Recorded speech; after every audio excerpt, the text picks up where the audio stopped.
ইতালির দক্ষিণের নেপলস শহরের কাছে অবস্থিত পম্পেই ছিল প্রাচীন রোমান সাম্রাজ্যের একটি সমৃদ্ধ ও প্রাণবন্ত নগরী। এখানে মানুষ বিলাসবহুল জীবনযাপন করত। কিন্তু ৭৯ খ্রিস্টাব্দে ঘটে এক ভয়ঙ্কর ঘটনা। হঠাৎ করেই মাউন্ট ভেসুভিয়াস আগ্নেয়গিরির অগ্ন্যুৎপাত শুরু হয়।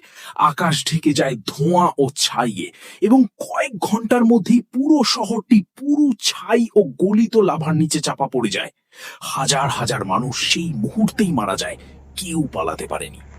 আজ পম্পেই একটি বিখ্যাত প্রত্নতাত্ত্বিক স্থান এবং ইউনেস্কো বিশ্ব ঐতিহ্য তালিকাভুক্ত।